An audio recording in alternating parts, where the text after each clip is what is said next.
Sa katunayan, aabot na raw sa 35 tao ang naitalang nakagat nito mula 2009. Ang mangingisda sa Tandubas na si Alvin nakipagbuno raw sa buwaya ng halos 10 minuto sa tubig. Kuya, assalamualaikum. Waalaikumsalam. Ayan. Namamana ka ng isda, ayun ang hanap buhay mo.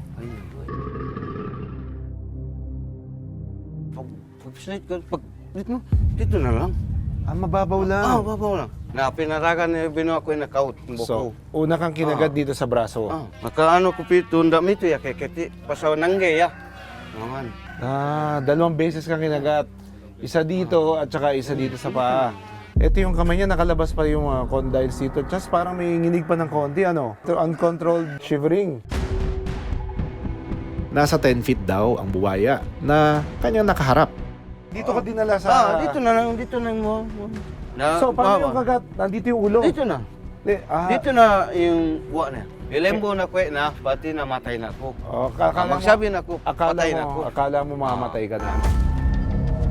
Kapag umatake ang buwaya, hindi nito binibitawan ang kanyang biktima. May pagkakataon na lulunurin niya ito hanggang sa mamatay. Pero minsan, idinadaan ito sa isang death roll,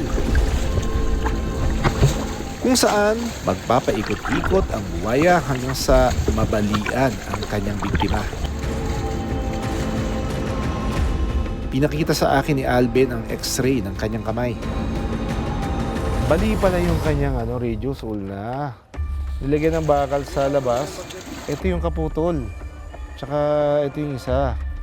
Ito yung naputol, yung lumabas. So nagkaroon na siya ng callus formation. Kahit ganito ang sinapit ni Alvin, hindi raw siya galit sa buwaya. Hindi ka galit. Bakit? Napasamang ya puno ko, muno ako to pa din. Nabalian man siya sa pakikipagbuno sa buwaya, babalik pa rin daw siya sa dagat para mangisda.